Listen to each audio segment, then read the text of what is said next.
Okay, good evening or good afternoon, everyone. The Transportation and Commerce Committee will now commence. We currently have another committee hearing going on concurrently at the moment, so we are waiting for a quorum before calling the meeting officially to order.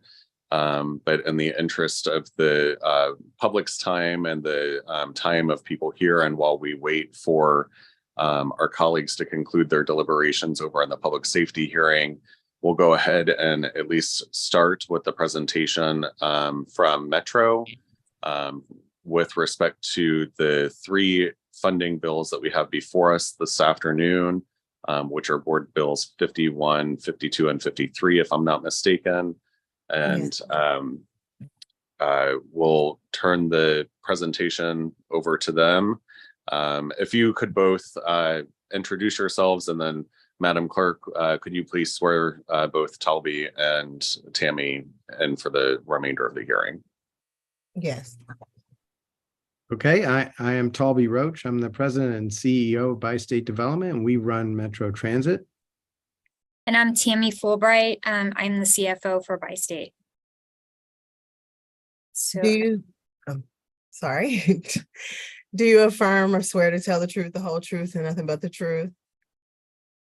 I have to have your right hand up and your word saying you do. I do. I do. Thank you. You may proceed. So I will open up our presentation now. Get that on the screen.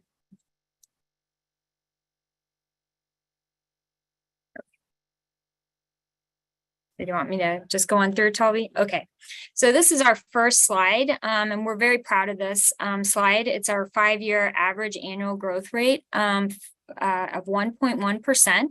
So what you see on the slide is the start in FY 2019. That's when Talby came on board at Bi-State. And as you can see, over the next 5 years, if you follow the green line, you'll see that we are way under both the 2% and the 3% growth rate. So we've been able to stay closer to the 1% growth rate rather than a 3% that we had been in our past. And the next slide, this slide is really a comparison between our budget for 2023 and 2024. So I'll walk you through the line items here. So for revenue, under passenger revenue, you can see we have growth of about 19% or $3.5 million projected. Grant, sales tax, and contractual revenue, what you see there is that we have a slight change down about 1.6 million, and that's primarily due to our request for COVID relief funds. So we're asking for less money.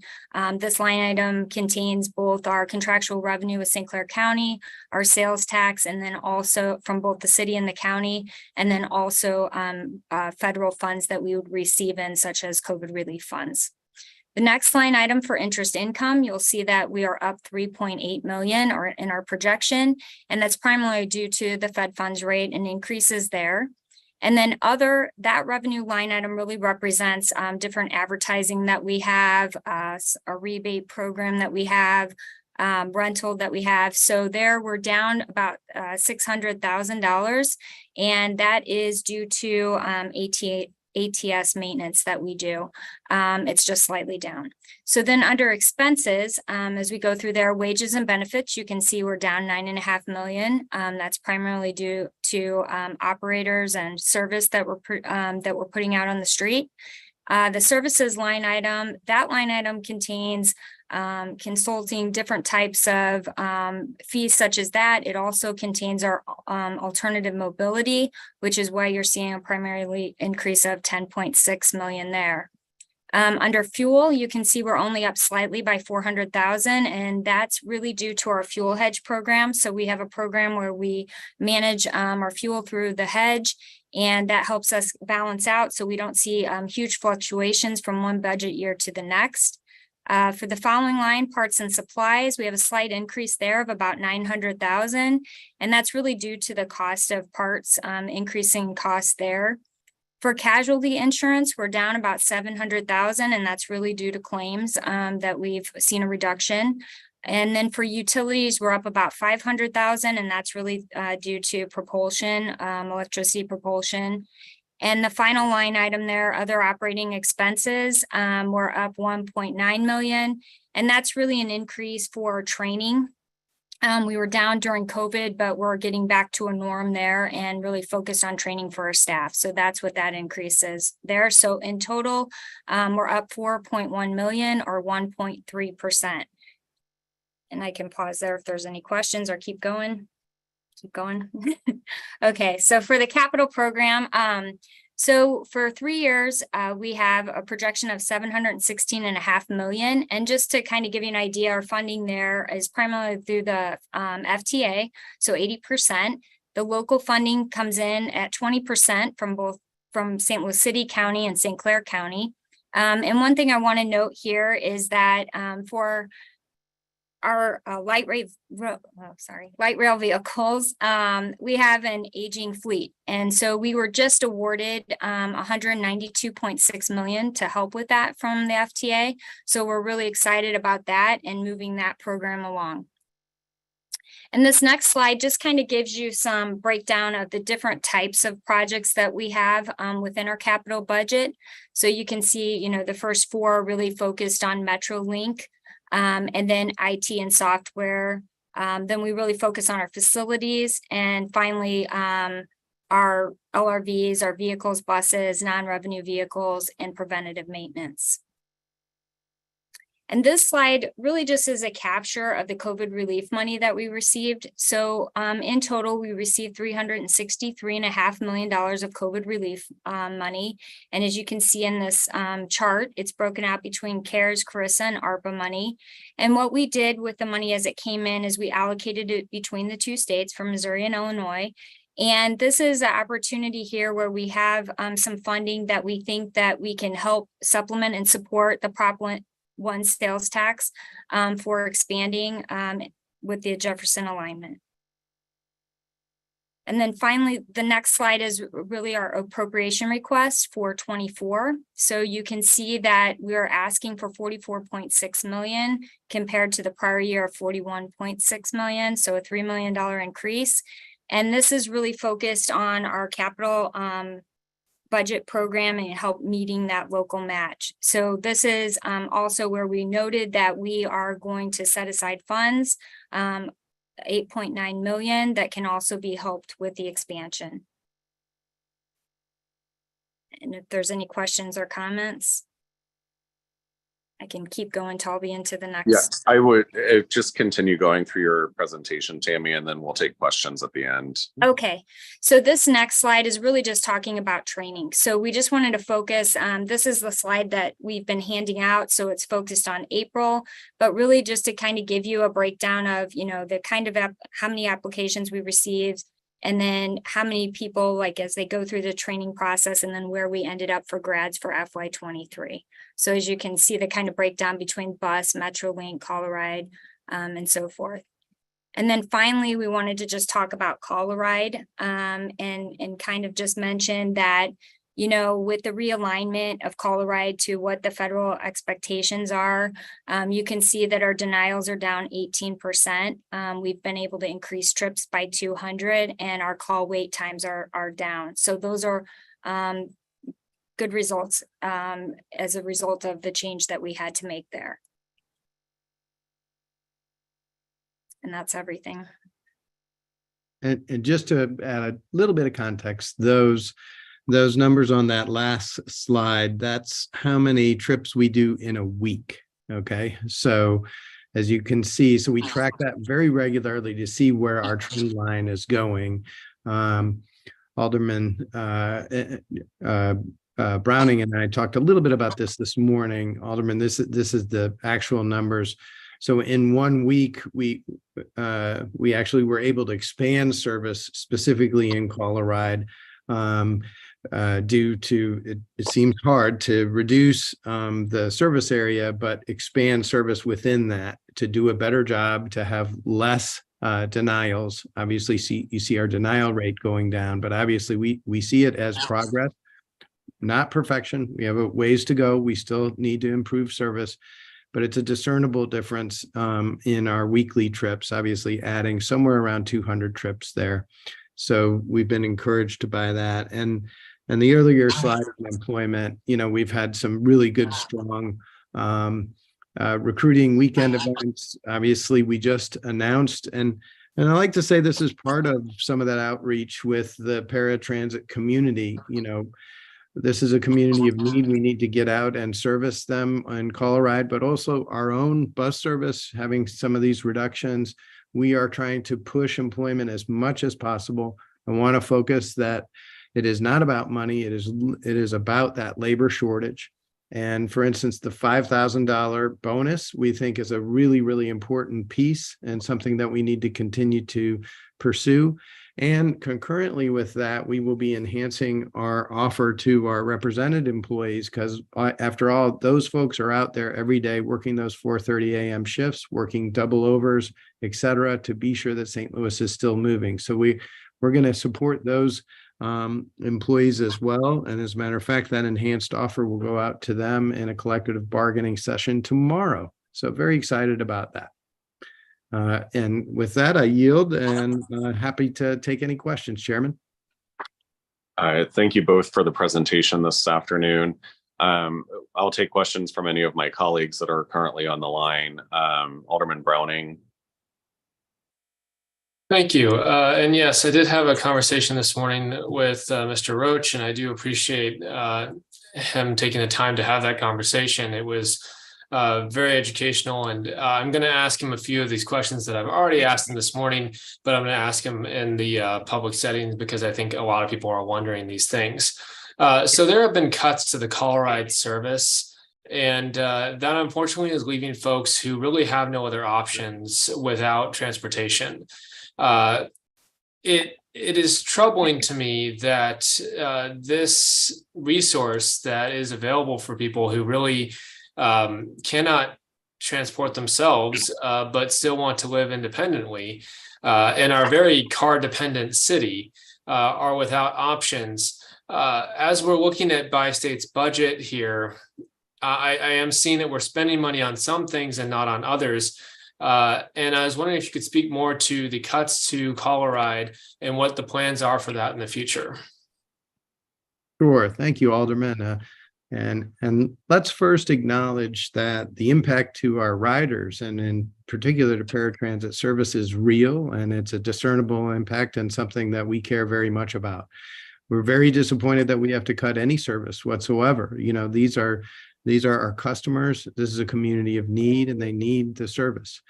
But unfortunately, we had to make, with those trip denials, we had to make some tough decisions about how to try to get as efficient as possible to cut down on those denials and compress our service area so that we could, within the core, do a better job as far as reliability is concerned. And you saw the slide where we're increasing that reliability. It is not good enough yet, and I accept that. I think it's very important that we speak directly to the public and talk about, some of those difficulties that we're having, and be sure that then we are executing on those.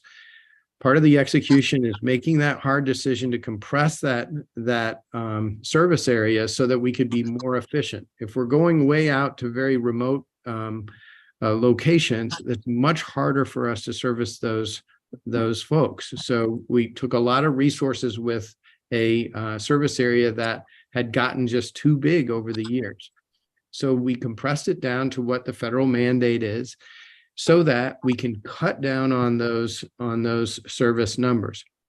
Then, of course, we have also reduced some of the frequency of our bus routes, which concurrently can affect Call a Ride, because Call a Ride is supposed to mirror what is the service that we have. As we increase in employment availability and we hopefully recover in the next, and it's going to take some time. I don't want anybody to think that we can recover this employment crisis in a month or so. It's going to take some time. It's going to take some effort. We're going to have to continue to hit this every single day. But the point is that then we can replace some of that service, okay, and then increase our service numbers. But we have to be very measured and very, very careful about this, because it is a fact, and you bring up a great point, that these are folks who really have no other option. We need to look at that at every point that we can and be sure that we are redesigning and designing the system so that it is as responsive as possible. So what I can tell you is that this organization is committed to doing everything we can. My board, as a matter of fact, authorized the $5,000 signing bonus as a partial response to the very compelling meeting we had with the paratransit community to show the public that we're going to do everything we can. No stone will be left unturned. We're going to do our best, and we would really appreciate the community's help in getting the word out that we have great jobs at Metro Transit. Thank you. So what I'm hearing from you is that there is a labor shortage, which just from my observation is hitting every single sector of every single industry. And right now, even though we are paying competitive wages, even though we have good benefit packages, there's still a shortage that is preventing Bi-State from providing as comprehensive of a level of service as they could. And so these cuts are to improve the service for the large majority of your current customer base. That's entirely accurate. So essentially what that is to try to use our current capacity to serve the most people. Okay. And that has meant that we have had to make some hard decisions. I would prefer not to make those. I would prefer to keep some of those frequencies up. But as we are able to recover, we'll be able to move some of the bus frequencies back, which will then expand concurrently the call a ride service in hours and capacity. So both of those things. And I think what is necessary is that we show the public, and I would note that our represented employees, they're getting an enhanced offer that will be presented tomorrow by my colleague Chuck Stewart, my chief operating officer. He's working on that right now. And it includes our represented employees included. It was pre-negotiated gratefully with that great union, 788. And we got through a 5% raise in wages just this year. In fact, a little bit more than the city and the county, because we're all in the same boat here. And I'm happy to be sure that and I'm proud to pay those wages and offer full benefits. These are salt of the earth folks who are moving St. Louis, and they deserve credit for moving St. Louis even through the pandemic. I don't think anyone questions the value of the employees of Metro. It's honestly the kind of work that I really respect someone for going into, and happy to help spread the word that you do need drivers, because I think providing that service is something that a lot of people would enjoy doing, knowing that they could help people who do need that level of transportation. So I have to ask this, even though I understand it now. There's been news about a secure platform project that $52 million, I believe, is being put towards adding turnstiles and improving security at stations. I am, of course, a proponent of security at our stations and want to make sure that people feel safe riding the train. I do have concerns about turnstiles being effective. There was a study that you all did with some consultants a couple of years ago. Those consultants did not recommend turnstiles. They did recommend adding security in other ways, like teams of people up to 10 doing sweeps to make sure that the people would pay their fares, that they're not up to nefarious activity on the trains. But nonetheless, we're spending, millions and millions of dollars on something that was designed to be an open system, instead of providing better bus frequency, instead of providing, more call a ride. Now, we understand that's a labor issue, not necessarily a money issue, but can you speak to why we are spending that amount of money and why it can't be used to, say, boost salaries in order to attract more drivers? Sure, and it's a completely legitimate public policy question. So the study that you referred to was done by WSP and Associates, and we did it in conjunction in consultation with East West Gateway Coordinating Council. A very valuable study. We use it really every day to look at aspects of how we design our system. But there's no question that one of the things to a healthy transit system in the greater St. Louis area is that confidence in the system, and that everyone in the whole greater St. Louis area believes that our system is safe and effective, is a very important component, because after all, our number one support is through tax revenue, which means that everybody, all citizens, support this and the public good of transit. So therefore, confidence in that system, fundamentally with security, is a big, big deal. And so it is true that we went the extra step in Secure Platform Plan. And I would tell you that it has, with obviously a few exceptions, and I totally respect that you disagree with me a little bit there, but it has received ringing endorsement, including in excess of $10 million of private sector donations towards that project, an extraordinary thing towards a public project. Also, there's some really valuable tools that is associated with Secure Platform Project that have been already very valuable. Not only does it include some of the gating systems, but it also includes a full camera enhancement. As a matter of fact, our real-time camera center is actually in operation right now at our Compton facility, and it is a very valuable asset. I challenge everyone to talk to their local law enforcement officers. We have great relationships with St. Louis County, the city of St. Louis, and with St. Clair County. And we have been getting used as an asset to solve crime in all aspects of our greater St. Louis area. And that's partially because of the value of this kind of very important tool to make our community safer. And one thing that I am just compelled to talk about is it's rare that we have national attention. I know that sometimes we think St. Louis is all by ourselves. No one else has the problems that we do, but it is not true. These kind of issues with safety and security are happening across the country in other transit systems. And I have been interviewed very lately by Calgary, Minneapolis, St. Paul, and by Seattle about how we are gating the system and how effective are these assets.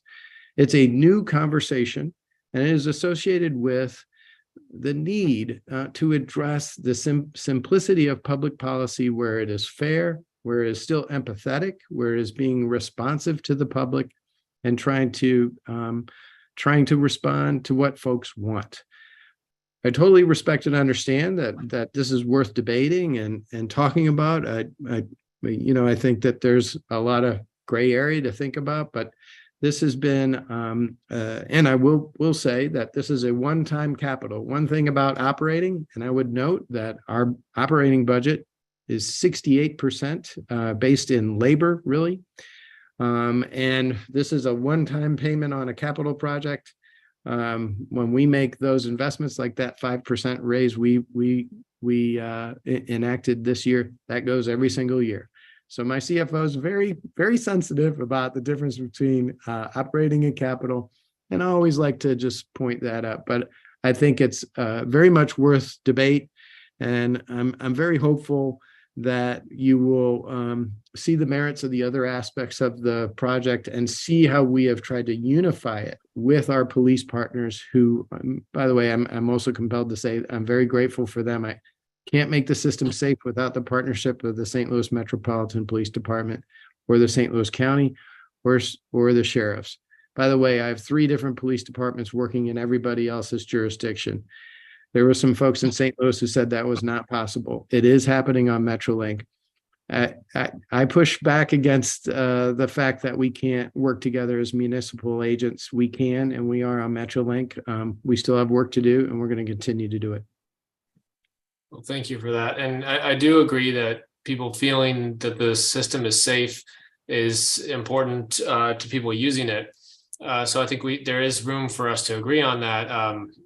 The turnstiles aside, I do understand that, an intricate camera network, that manned patrols through the stations, and making sure that there's a presence of security on the platforms all adds to the user experience that makes people want to use that transportation.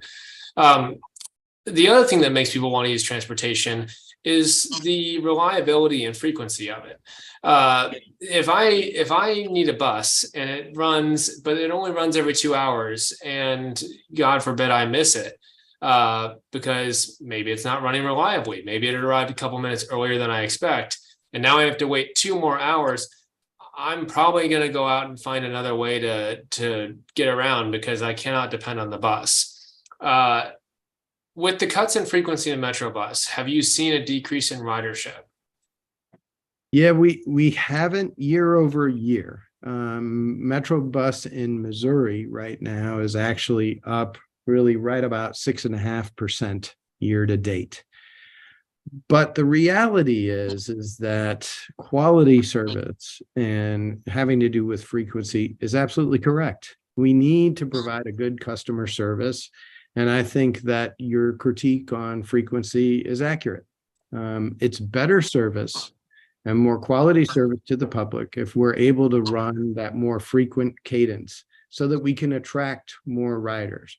You bring up a great point that maybe some people will decide not to ride the bus if we're only doing our frequency because they can't make it because of their trip. Because if they miss that bus, obviously they're waiting 59 minutes. And that's untenable in today's world. It's harder to get to jobs and so on. So I want to say and acknowledge that that's a fair critique, and it's one that we want to push back against and look at different alternatives, not only look at alternatives with frequency, look at other kind of rideshare services that we can supplement and looking at mobility as a service, as an alternate, especially in kind of more rural atmospheres. That's not really accurate for the city, so to speak, but does help us give alternatives as far as ridership is concerned. We are pursuing those things. So I think it's a very fair critique, and it's one that we would like to return to better frequencies. But obviously we do have the labor crisis. Thank you. And last question I have for you is that I think we all understand that Metro is a service, not a business. So we are not trying to make profit here. We are providing a much needed service, much like electricity, much like water. This is how many people get to their place of employment. This is how many people get to their doctor's appointments or other necessities. And so at every level, we have to be pursuing that level of service instead of, and I understand we operate in the real world, we have to operate within budgets. But what it sounds like to me and what I'm hearing is that while these cuts are right now because of a labor shortage, there is a desire within the organization, and there are even plans. Is that what I'm hearing? That there are plans to return to increase routes and increase frequency in the future? Yeah, so of course we're going to do an analysis of the ridership especially, but my board has specifically asked us for essentially a renovation of the bus side of our service model. Now, this is something we do regularly, Alderman, having to do with the normal demographic shifts of our region. We should constantly be looking at our service and how are the ways that we can enhance it. And you're absolutely right. It is not about making money. We are not a money-making business. This is a service business. So looking at some of those frequencies is something that we absolutely will do. And a good deal of the service, should we get a lot of those, the labor back in, we will be able to return, because that is our goal, is to provide the most service within a reasonable cost. So especially in a frequency model, when we can start getting some returns to ridership, and I'm encouraged by some of the returns as we see post-pandemic, then what we do is we circle that money right back into the system so that we can provide more service. There's no with the exception of being sure to support our capital efforts, which Ms. Fulbright mentioned very eloquently. We need to be sure where our future is, but we need to look at that long-term aperture. The long-term aperture means that we should be looking at some returns to service. Should we recover from a labor standpoint? And I will tell you that my Board of Commissioners is interested in that, and they've asked specifically for some revisions to those plans once we return to a labor stasis. Well, thank you. I think we all agree that the success of Bi-State and doing this and making sure that we are not only providing reliable and dependable service, but frequent service that goes to the places that people want to go and does it with enough frequency that it's convenient to use. That's really a priority of not just the city and the county, but really everybody in the region. Mm-hmm. So I do appreciate you taking the time to answer the questions today, and I'll turn it back to the committee to see if anyone else has any questions. Thank you, Alderman. I think we're still waiting on public safety here, but I do see that Alderwoman Schweitzer has joined. And if she has any questions, I'm happy to entertain those. Thank you, Mr. Chair. I am on my phone today. Can you hear me okay? I can. Okay, awesome. So I really appreciate you letting me speak today. I am a frequent rider of the Metro bus, and I really appreciate the comments about wanting to increase service and increase routes, increase frequency, increase safety. All of those things are very important to me as a rider.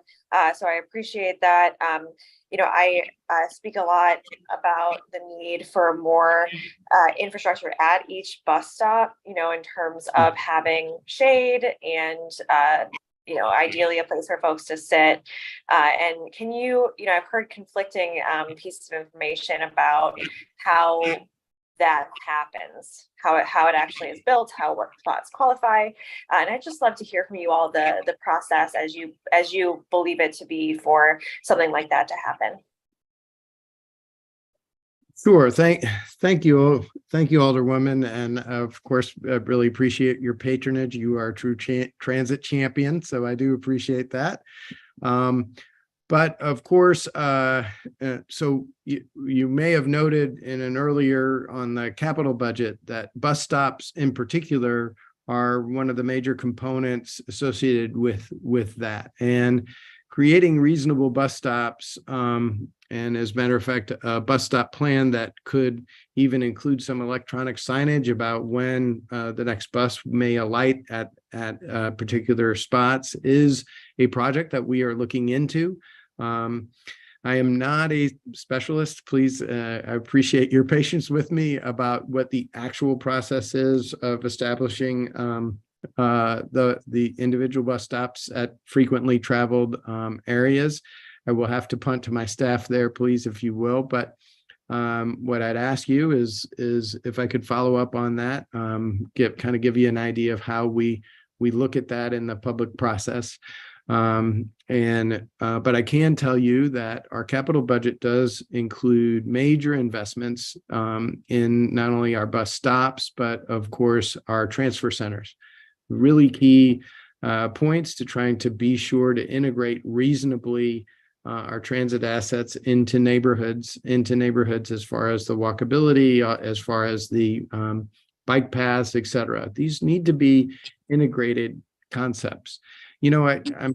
And if you bear with me just for a second, I like to think of myself as a transportation professional. Yes, I'm on transit, but transit really works when it works great with the other modes, where it doesn't necessarily compete. There's biking and walking and all of those really great modes that we should be able to integrate better with.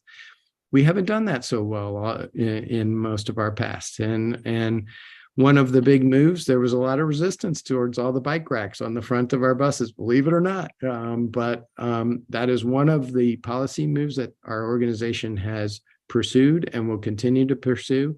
And reasonable and good amenities as far as better bus stops, I think is also one that we will pursue. And I will have to follow up a little bit on the actual procedures and ask my staff to do that. I understand. I'd love to see that. The other thing I'd love to know more about, you kind of started speaking to in your comments then, or, the conversations that are happening in city now, especially around American Rescue Plan Act funds and traffic calming funds.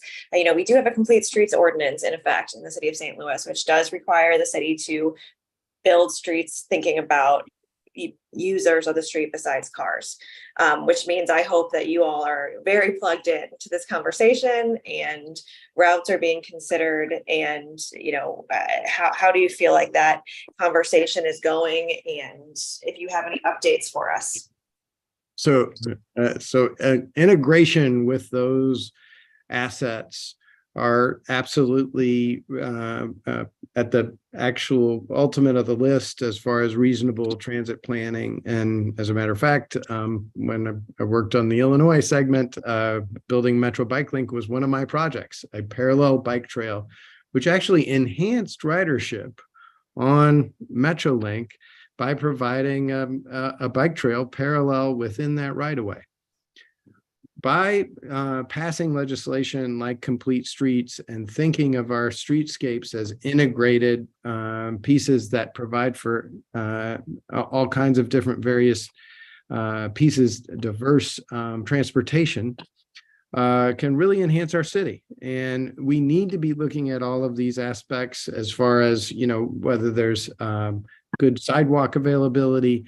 We struggle with that sometimes, and for access on ADA with our bus stops. And so that absolutely has to be part of the conversation.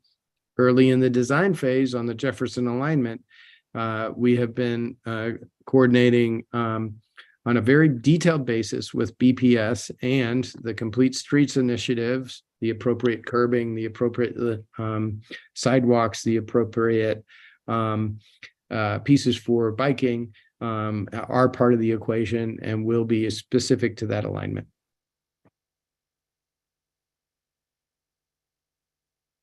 You're muted, Alderwoman. Thank you so much. That might be the first time I've done that, this virtual world. Apologies. Just so excited about transit. I can't remember about buttons. Thank you. I mean, that should be really happening with every single street the city is working on. Alderman Cohn can speak to this a lot more than I can, as he was a co-sponsor of the legislation at the time. I just always want to see that is happening, that we are following the law that's already in effect. I think I'm starting to break up a little bit on my end, so I'm going to assume that means my internet might be going out a little bit. So I'm going to yield my questions back now. And thank you so much, Chairman Cohn, for letting me ask some questions today. This is a super exciting topic for me. I appreciate it. Anytime. And you sound just fine on my end. So if you have other questions, you're more than welcome to chime in. Since we are still waiting for the Public Safety Committee to adjourn, we'll go ahead and start taking testimony from other folks that are in the meeting here that have any input, questions, concerns, comments with respect to these three board bills. Madam Clerk, I'm going to rely upon you to go through the list here. Okay, I have one hand raised, and that is. Oh, here. Yeah, for anyone who's here to speak on board bills 51, 52, or 53, if you could please raise your hand so that the clerk can account for you and make sure that you're called upon. We will be allowing folks to share their thoughts and feedback. We're going to limit it to 3 minutes per person, and would appreciate you maintaining that time limit so that we can make sure that everyone's voices are heard this afternoon, this evening. And the clerk will call upon you as hands are raised, and then we'll need to swear you in before you give your testimony. Okay.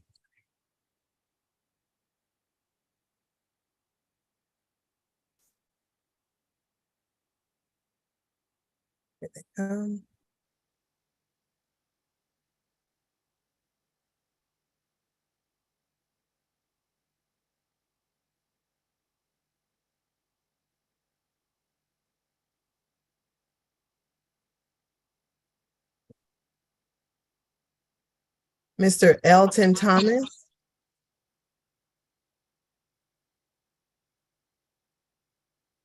Are you on? Mr. Elton Thomas.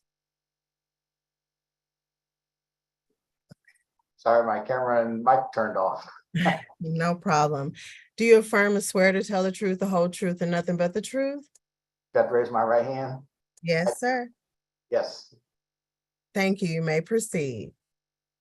Thank you so much for holding this hearing virtual. It's very nice, accessible. I am legally blind. I identify as having a disability, and just like to say, I work for the city for like 6 months back in 2021. Loved it. Loved the service. I guess today I'm testifying on Coloride on behalf of the Coloride part of the Coloride Coalition. I work with a lot of folks who use Coloride. I've used it myself in the past, and we're a good community, and we're very knowledgeable, and I have a lot of good ideas on things to improve the Coloride service. First and foremost, I just like to say that over the years, we keep hearing that Coloride is supposed to be equal service to fixed route, according to FTA and all that, and that's great. However, the Coloride drivers always get paid less money than the fixed route bus drivers. So there's a question there, like how could that be like equal service if the drivers aren't being paid equally? So we definitely support better wages for Coloride drivers and keeping it at least competitive with fixed route, because a lot of Coloride drivers, their goal is to become a bus driver because of that higher wage. And the other thing I want to touch on is just the Coloride system itself. There's lots of room for improvement and it becoming more modernized. Governor Baker from Massachusetts did a great speech on and was recorded on YouTube about changes they made in modernizing in Boston that led to not just better efficiency, but lower cost of transportation overall. So it was like a win-win. But it's a hardship here. It's a struggle. Every day, going to work, people who ride Coloride are struggling to get into work. I have an app on my phone. I don't know if you can see it, but this is a transit app. So it tells me where the bus is, how far away it is, and I can buy a ticket and get on the bus and ride. Coloride users, they have to pay cash, and this is the 20. So now I got to go find someone to break a 20 for me before I can ride the Coloride. And I think that also. It's time. Okay, that's all I got. Thank you. Thank you, Alton. CRJ Worth and Julie Salaworth.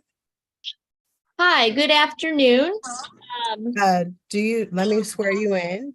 If you hold your right hand up for me. Do you swear or affirm to tell the truth, the whole truth, and nothing but the truth? Yes, Thank you. You may proceed. my name is Julie Sally Worth, and I am the executive director of a coalition here in St. Louis called the Coalition for Truth and Independence. We are in partnership with Paraquad Inc. And I want to speak for a moment about, so first of all, I'm a person with a disability. I have cerebral palsy and also a pretty severe visual impairment as a result. I cannot drive. And so both my husband and I, who also has a disability, are reliant on public transportation as our main means of getting around. Many members in our coalition also use public transportation on a regular basis, mostly Coloride. And I want to speak for a moment about some of the struggles that people have mentioned, brought to my attention about Coloride, and then ask a question if I can. Many folks in our community have mentioned difficulties, if not it being almost impossible to get to work on time, to make it to doctor's appointments on time, to even make it to do, recreational fun things on Coloride because they can't get a ride, they're denied service, they are put on hold for a long time and then told, oh yeah, we can get you there, but we won't be able to pick you up. And there's just a lot of overall frustration about when reservations need to be made, wait times for pickup and drop off windows, overall customer service once they're on the van. And then also my question, which is, I guess, directly for you, Mr. Roach, is I heard you mention a federal mandate for Coloride, and I'm wondering if you can elaborate on what that is. So for clarification, this is not a question and answer session. You are providing testimony. You may ask questions, but it's not a conversation. Your comments are directed towards the committee, not Metro. Perfect. Thank you. You're welcome. Thank you very much. Thank you, Julie. I see that there's another person listed on your name and your household. Are they wanting to testify as well? I'm Julie's husband. I would just reiterate the difficulties we have as a community to even go to work, right? We have an administrative assistant who her name's Monica. She hasn't been able to come to work. I work out of my house. She hasn't been able to come to work in months because it's been hard for her to get a ride on Coloride. So I just want to reiterate, I know you can't see my face, but I swear to tell the truth, I want to reiterate that this is a vital source, not just taking people to therapy, not that that's not important, but it's not just a medical thing or something to be sort of recreational. It is a vital source for a tax-paying group of people, right? Even people with disabilities pay taxes. So treat your drivers right, treat your riders right. That's all I want to say. Thank you, Mr. Worth. Thank you. Thank you. Okay, I don't have any other hands raised. Okay, I see you. Now you took it back down. Are there any other attendees that are wanting to speak? Panelists, okay. I have Keisha.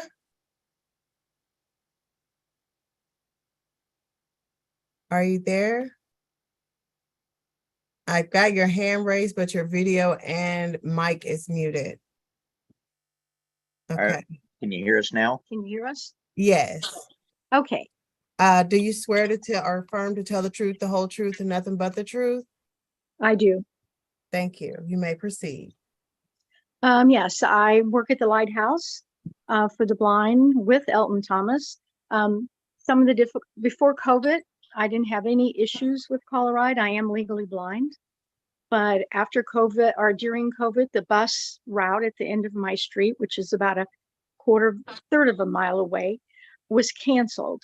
So then when they did their rezone, part of my street was taken. I live about a half a mile down the street, was no longer on the Colorado map. So to go to a doctor's appointment for my knee, I have to walk down to the end of the street and at a neighbor's house and wait for Colorado to pick me up down there. But when they come down the street to pick me up, they have to turn around. So they actually go by my house, but they can't pick me up in front of my house. They have to pick me up at a neighbor's house. And that was just some of the difficulties I've been having. And of course, lots of denials. Sometimes I'm on hold waiting in the past for 2 hours trying to get a reservation through Colorado. And that's about it.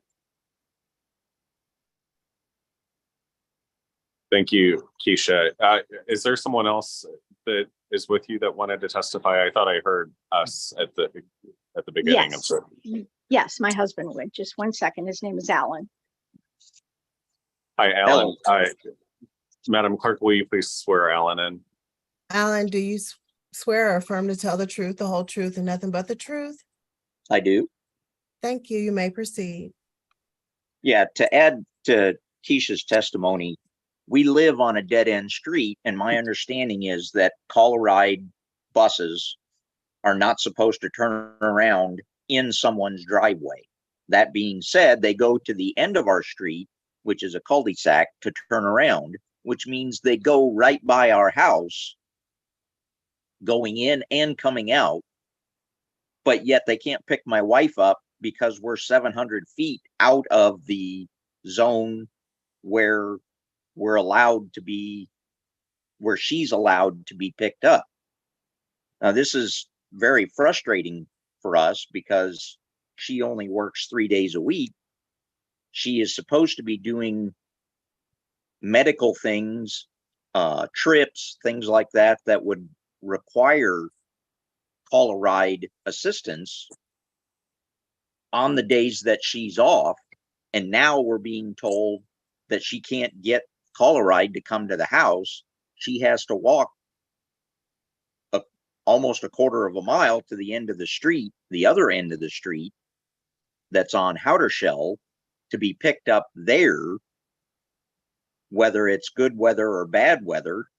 She now has to walk down there to a neighbor's house to be picked up. She gets picked up on the Colorado bus, which immediately then drives right by our house so that it can go to the end of the street and turn around to get back out on to Howdershell. The lack of independence that this is causing for persons with disabilities is immeasurable to people who don't have disabilities. The sheer act of being able to be independent is something that people cannot understand until you are forced to be that kind of dependent on transportation or facilities that are controlled by other people. And I don't even know how to describe it, as far the frustration that my wife goes through just because Colorado no longer can pick her up at our house, that they have to drive right by to turn around when they pick her up at the neighbor's house. So some of this doesn't make any sense, and it's just very frustrating. And that's all I've got to add. Thank you. Thank you, Alan. Okay, I have Jeanette Mott Oxford.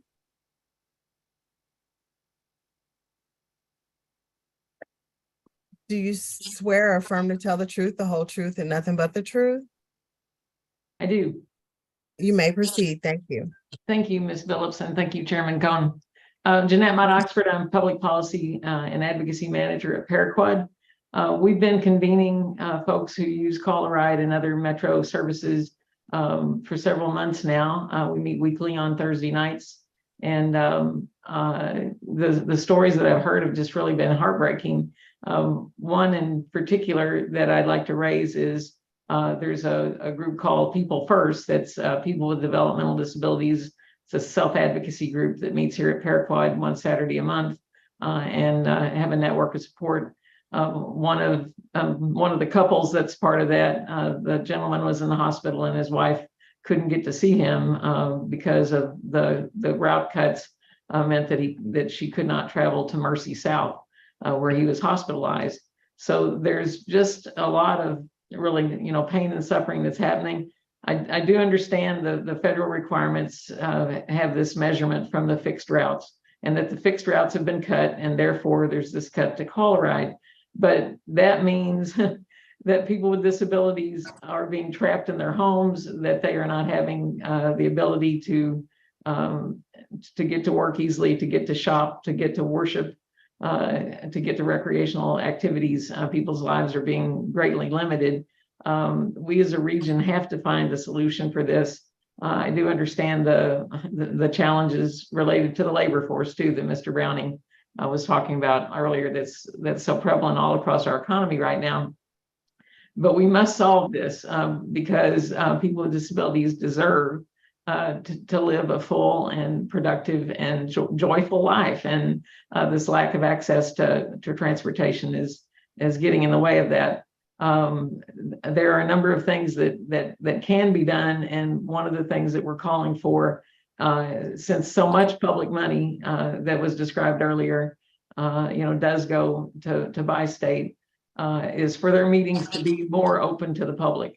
They are open, but just barely open, in our opinion. The door is open enough that you can see a little bit of a light coming out there, but we want them to be more open so that they interact with folks. And just a last thought, which is that it's very sad to me today that almost everyone choosing to come and speak so far has been a person who's European American, as far as I can tell, by looking at, not everybody, but the majority. That's been true too of the folks that attend our meetings. And we've been working on drawing in more diversity and are having some luck with that. But I think, part of what goes on there, 60% of people certified. Let me finish that sentence. 60% of folks that come to Paraquad are African American. I think there's a racial justice issue involved in who uses Call a Ride, and that we must solve this for the sake of racial justice and do better in involving everyone and finding solutions. Thank you. Thanks, J-Mo. Stephanie McDowell.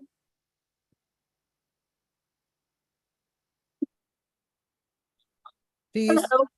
Hi, how are you? If you hold your right hand for me. Good. I don't know if you can see it. I'm sorry. Do you swear or affirm to tell the truth, the whole truth, and nothing but the truth? I do. You may proceed. Thank you.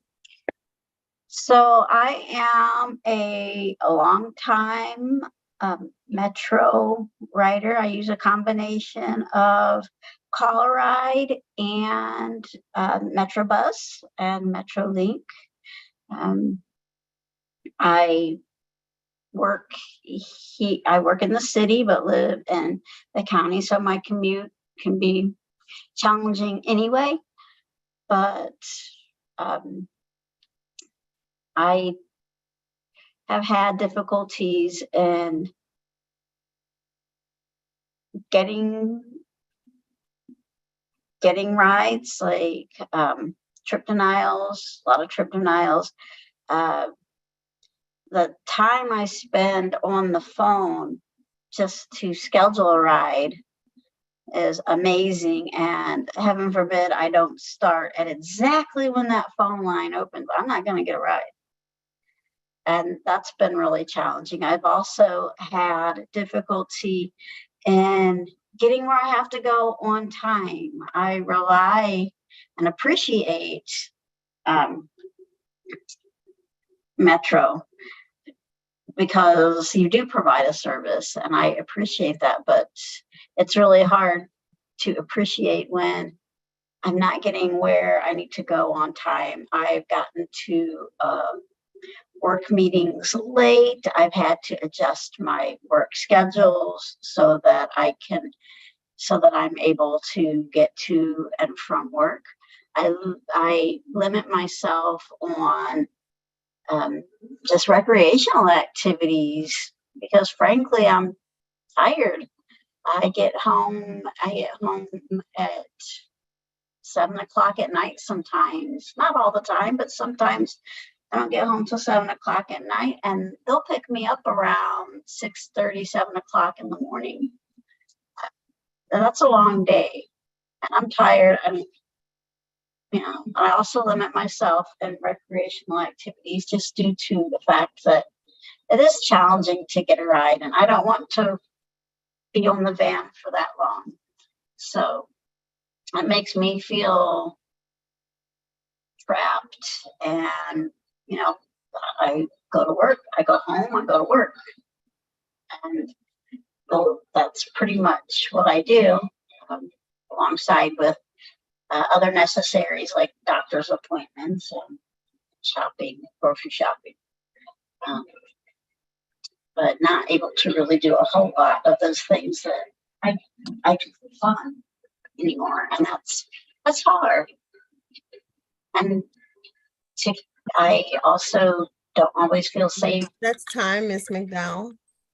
Thank you very much. Thank you.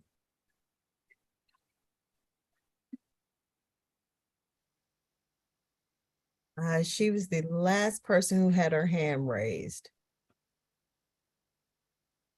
Okay, is there anyone else on the line that would like to provide testimony? If so, can you please raise your hand to make sure that the clerk can call upon you?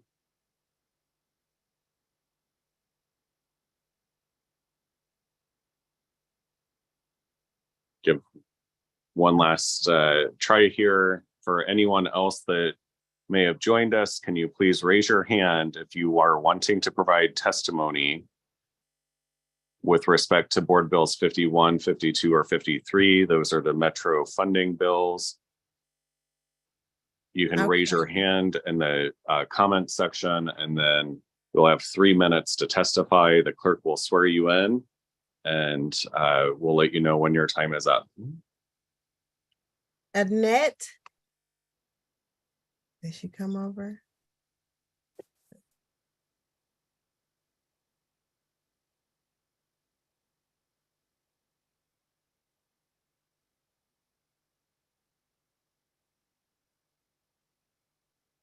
Annette?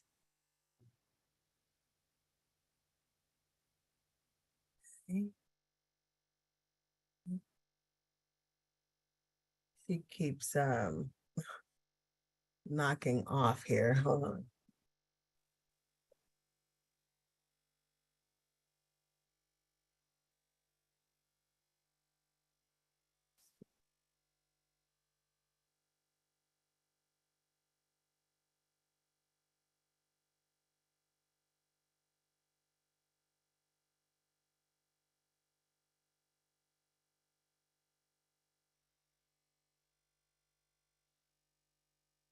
Let's see. Annie Donald? Annie Donald? Hello? Yes. Can you hear me? Yes, I hear you. Sorry, my phone froze. If you were trying to call my name, I apologize. No problem. Do you have video? Yes. Okay. Ms. Dow, do you affirm or swear to tell the truth, the whole truth, and nothing but the truth? I do, yes. Okay, you may proceed. Thank you. Yes. So my name is Annie Donald. I have been a part of the Paratransit Coalition that meets every Thursday on Zoom. And I have a visual impairment. I just have light perception. I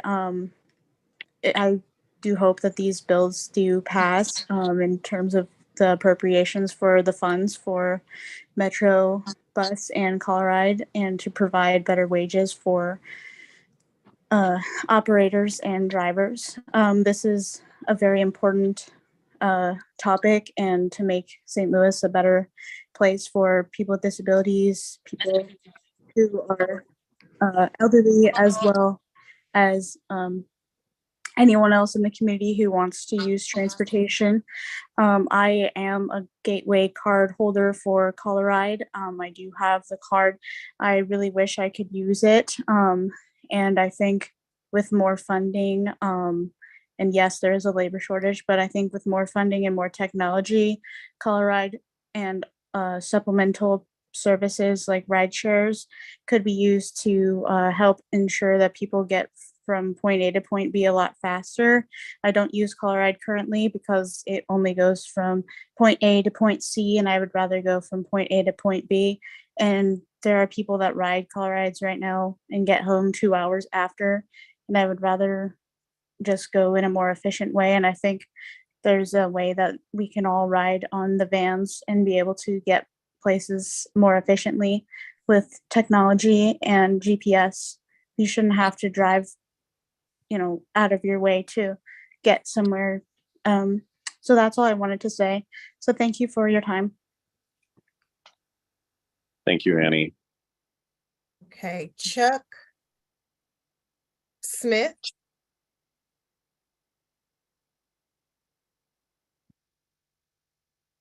Chuck Smith.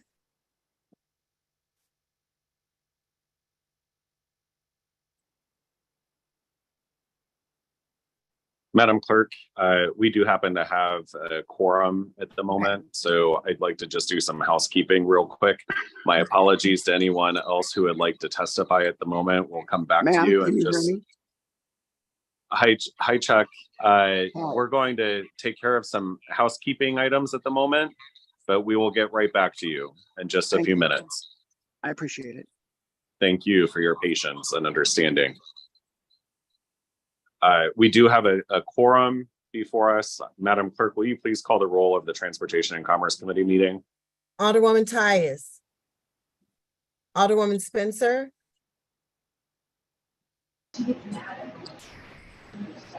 Alderwoman Spencer. Alderman Narayan. Here. Alderwoman Velazquez. Present. Alderman Browning.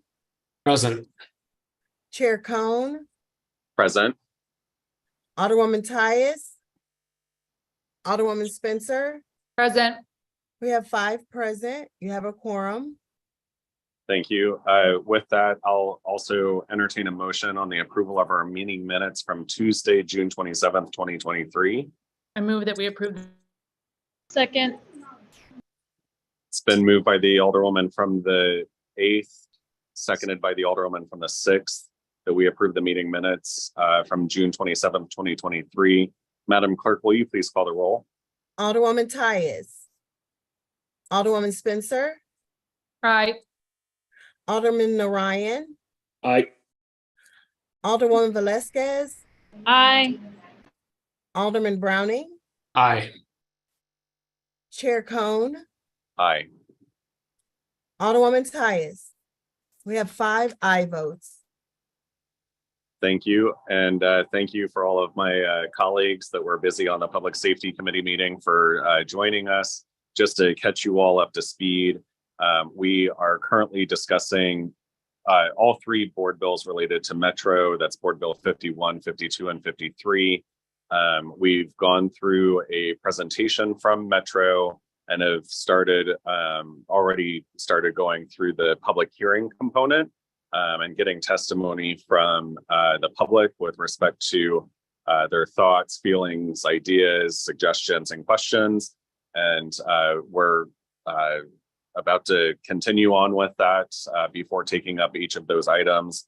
Once we conclude with the public hearing component and getting the testimony from those in attendance, we'll go ahead and allow Metro to come back and answer any questions that the committee might have before taking up those 3 items on the agenda. Any questions from members of the committee?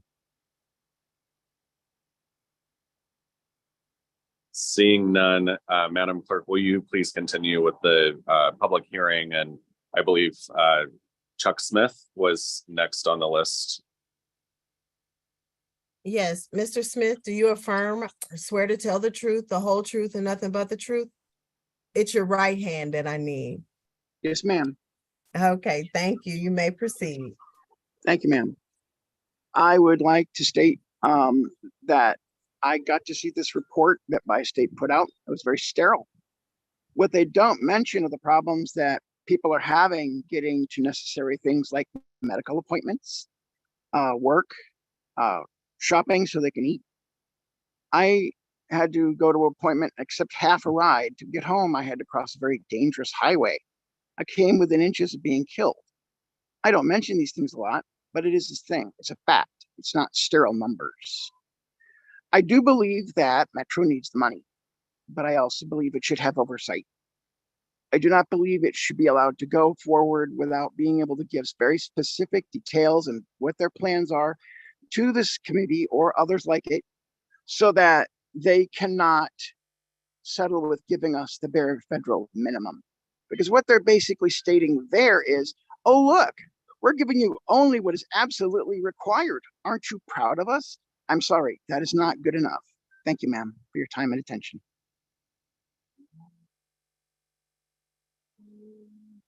Thank you, Mr. Smith.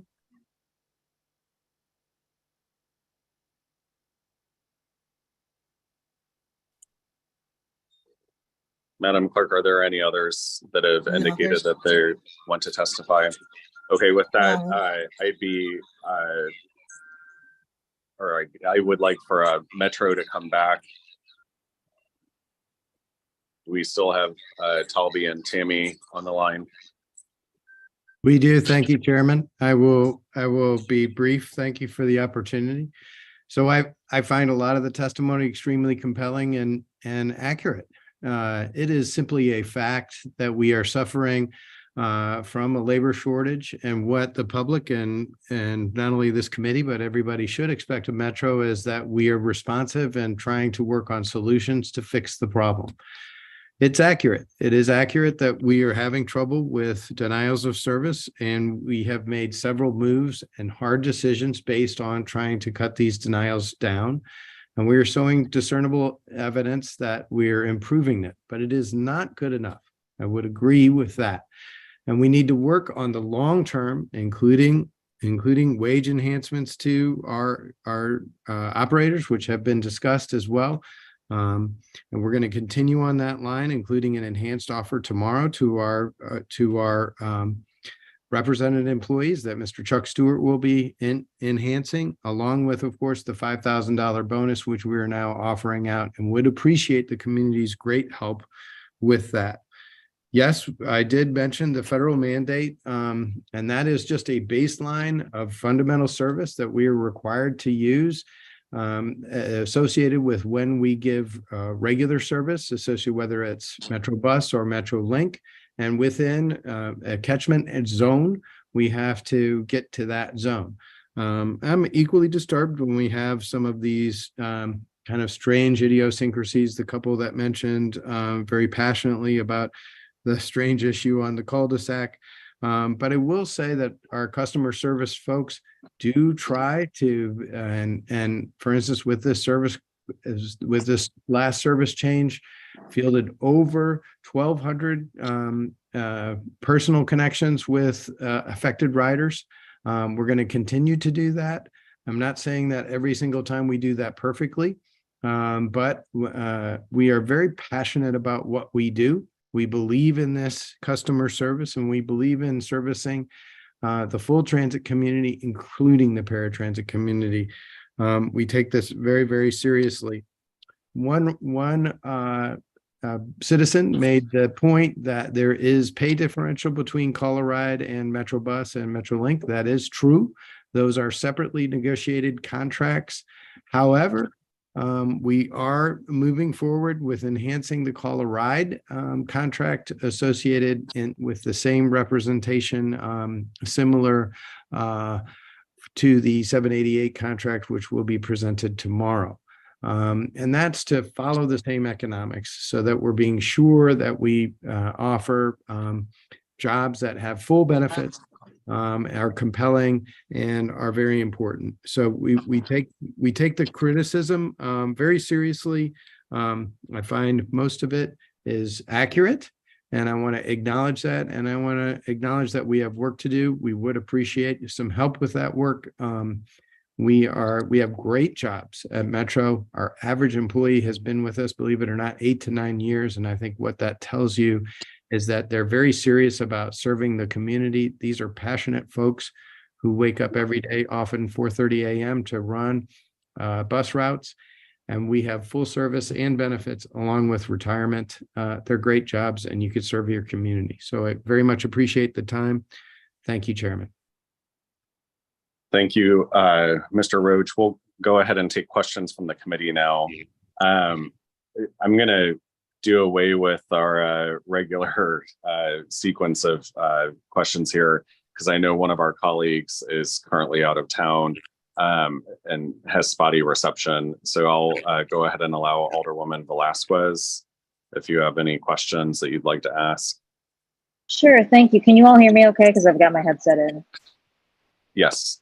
Okay, perfect. Thank you, those who testified, and thank you, Mr. Roach. I just want to I have a couple of comments and a question. So something, I grew up, my brother who passed away, Marcus Velasquez, was deafblind and disabled, and used services like Call Ride in addition to having my family take him places. And so I know that the services that Call Ride does provide are fundamental to people having their independence, especially those who are visually impaired.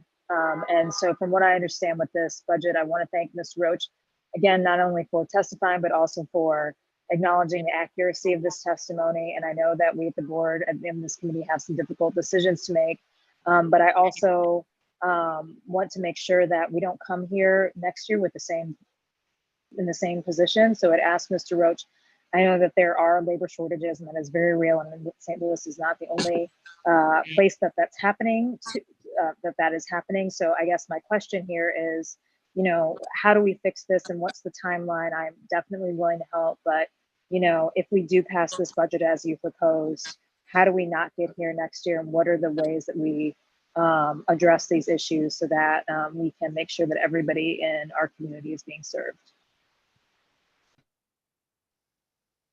Sure. So we need to be responsive and be sure that we are offering a competitive wage. And let me assure the committee that we stand very well in comparison to our peers across the country.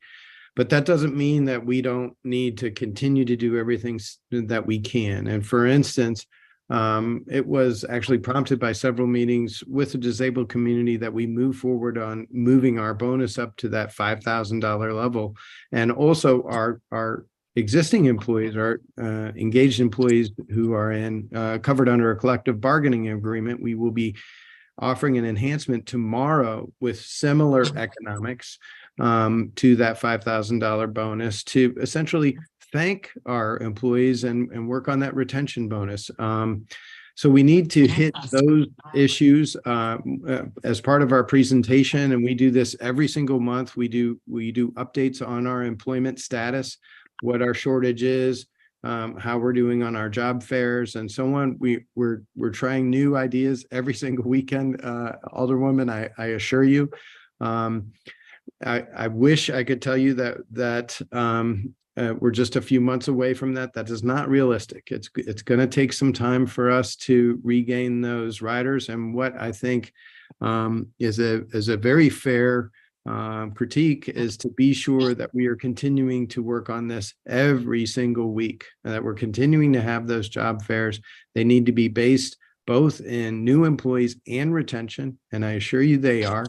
And be sure that we are negotiating in good faith and are in line with our partners, including the city of St. Louis.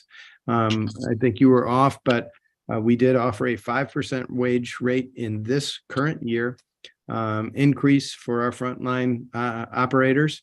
And that's in excess of a lot of our funding partners. We do need to be careful that we are shooting within the economy of everyone, because after all, we are in the same boat. We're in the public service boat, and we need to be sure that we're along that line. So I think that those combinations of actions are something that the committee should expect. And I'm happy to answer any questions, testify at any time, answer phone calls, and be responsive. I just have a couple more questions, Chair Colin. So I guess, Mr. Roach, can you commit to updating us, I mean, before the year is up on those things? Because I mean, at the end of the day, I mean, we said that, you know, that what these people are facing, it is accurate. And we know that on the operation side that the economy is the driver, but at the end of the day, if people can't live their lives, it still affects them. So I think, you know, what I would like to see is, you know, how do we just continue reporting on I mean, I know that the labor shortage is driving this, but at the end of the day, if people can't live their lives, I mean, that's what the service is for. So I know that it matters, but also it doesn't matter if people can't meet their basic needs.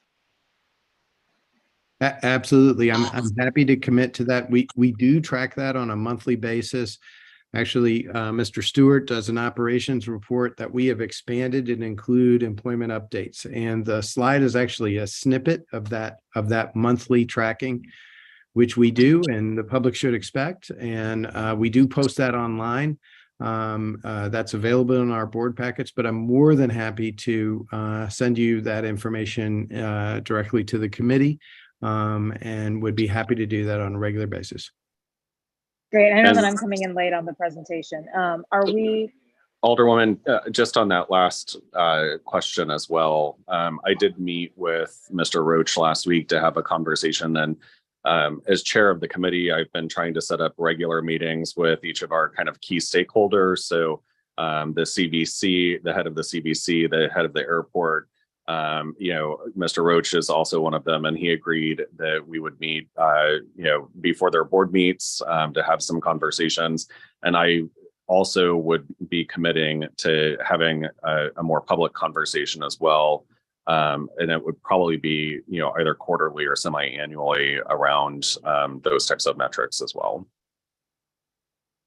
Great. Thank you, Chairman. Anything that, I mean, Mr. Roach, Chairman, anything that I can do to, you know, help those conversations, but certainly, again, I'll just reiterate it. I mean, what I'm supporting, you know, the operations of things as they are, but what I don't want to be is here in a year having the same conversation with the same result.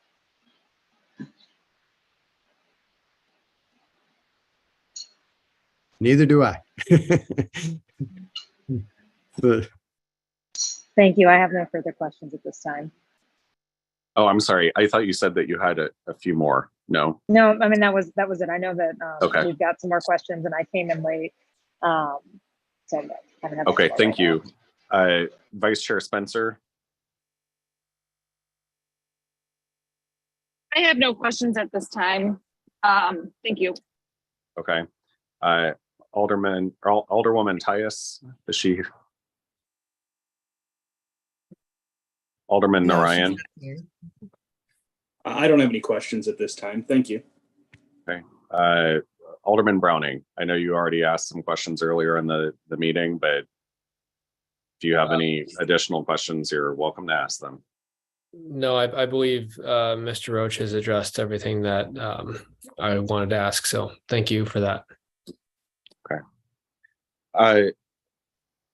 Mr. Roach, just a couple of follow-up questions on my end. I know that we're committed to having some more transparency, and one of the items that was brought up was just transparency with the board, your board. I'm curious, you know, I haven't really had that conversation with you.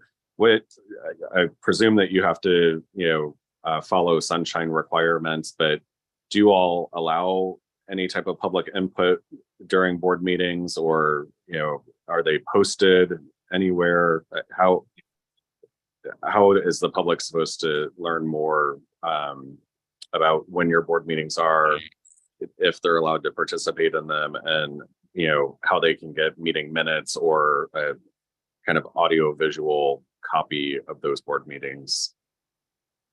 Sure, thank you. So all of those board meetings are, of course, are posted, and what we do is we stream them live on Facebook. We are still in a remote situation, which from the pandemic, we did that.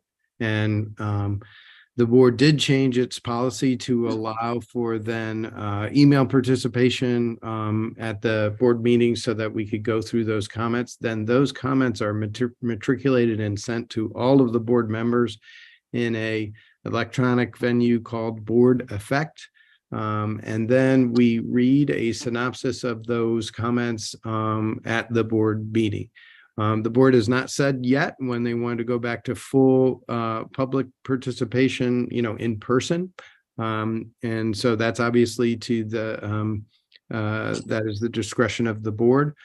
But then also, we have had some requests for some special meetings, and which we do from a staff standpoint without question. If anybody wants to meet with staff to discuss impacts of policy, we will do that. I did get a request from Paraquad to do a hybrid meeting that did include board members. We did do that, but the board was represented by my chair and vice chair. And those were the participants in that meeting, and they also attended the Reasonable Disability Network quarterly meeting, which also my staff attends. So we try to do our best to get out there and discuss these issues, and we do have to make hard decisions. We listen to them associated with what our capabilities are, and we try to match that. Again, I want to stress that this is not about cost. It is about labor availability and capacity. We're going to continue to move along that line in an idea of increasing service. And I was encouraged to see, for instance, that weekly move up in increased trips on Call a Ride due to those adjustments. They're hard decisions. We will make them, but we will make them in association with the good of the public, and that is hard to do. So that actually leads me to a follow-up question from one of the comments that was made regarding the difference between accessing the routes and scheduling and whatnot for the Metro bus versus Call a Ride. I actually used the transit app this morning to, catch a bus in the neighborhood, the Grand 70, always one of my favorite routes, as it is for many St. Louisans. But, I didn't realize that you couldn't access Call a Ride through that transit app. Is that something that you all are looking into with contract negotiations, or, and also the difference between having to pay cash versus, paying online? That can be an impediment for some people as well.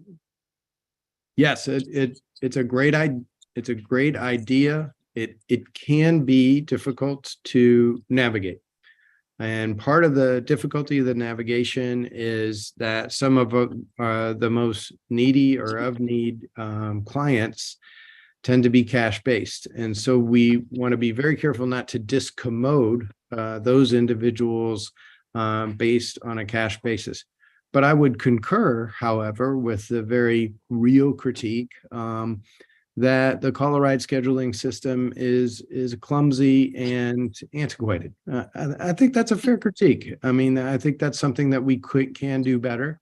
And the transit app that you referenced, and thank you so much for doing so, is a way that, for instance, we've been able to adopt new technology to be very helpful in continuity of service. I wish I could go 100% to that because it is much more efficient, much more cost effective. However, within our fair policy paradigm, we have to be very careful about not discommoding cash paying customers who tend to be our customers of most need. So there's just a policy balance that I want to reference, but it's a very fair critique. And I think it's one that I'd like to talk to our Call a Ride folks about, certainly on the app and scheduling side. Great, thank you. And then, lastly, for my part, and I think that this is probably the most germane to the, 3 board bills before us. what happens if we don't pass these today? We will cut service. And of course, I certainly don't want to do that. This is about service. It isn't about profit or anything like that. This is a public service. We work very hard. We have dedicated professionals. We believe in that service, and we believe in servicing the community.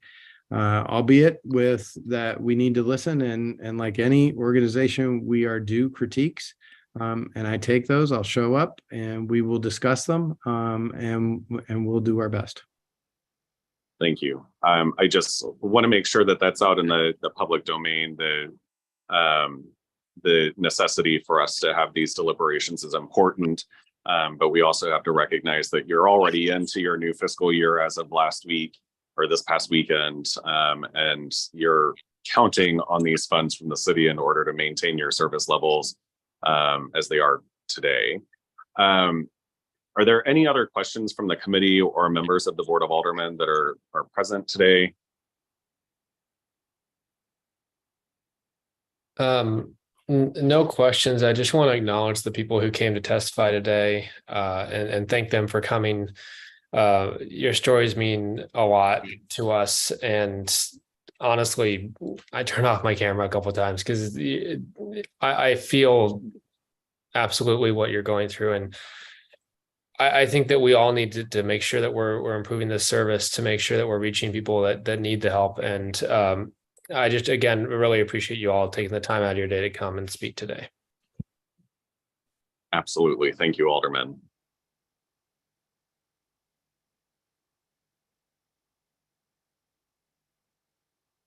Okay, I am not seeing any further questions or comments from colleagues. With that, I will take up item number 1, which is Board Bill number 51. Are there any questions specific to Board Bill 51 from members of the committee?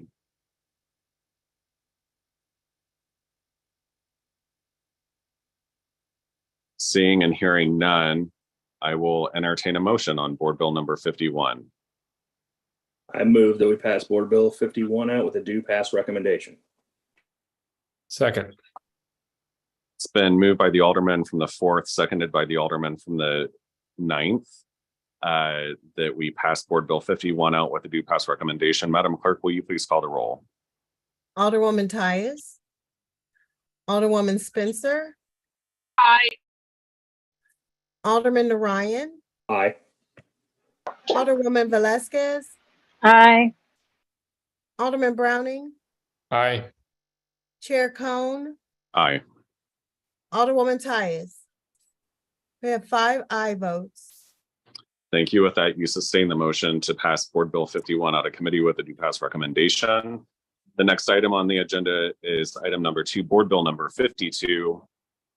Any questions from the committee specific to Board Bill number 52?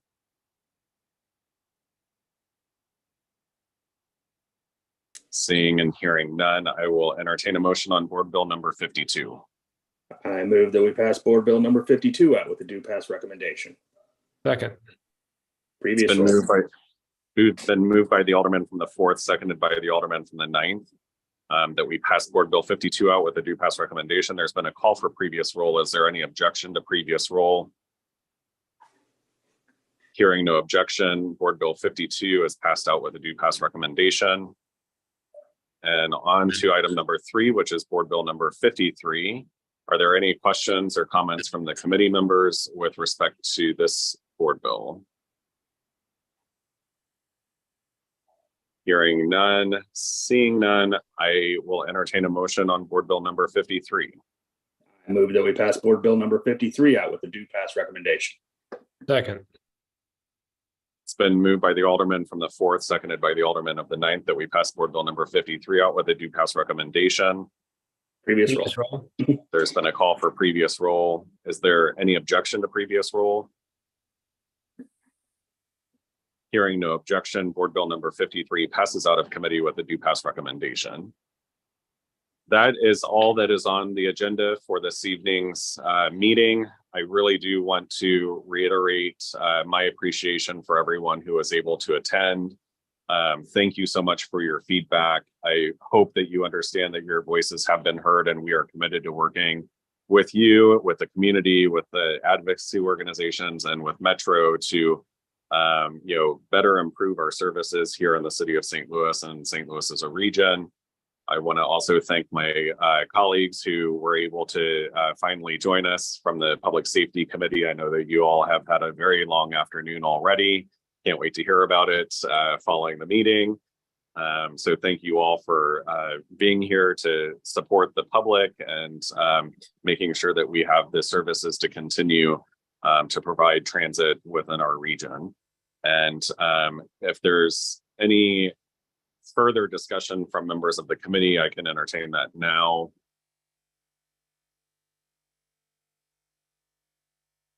I am not seeing any. I don't have any announcements at this point in time. And I did not get any word from the alderman or alderwoman from the 12th ward. So she will not be excused for today's meeting. If you could please make note of that, Madam Clerk. And with that, I would entertain a motion to adjourn. So moved. I need a second. Second. Been moved by the alderman from the 6th, seconded by the alderman from the 9th or 4th. I couldn't tell there, but 9th. Wonderful. Thank you, Madam Clerk. Sir, call for previous roll. All in favor? Aye. Aye. Any opposed? We stand adjourned. Thank you all for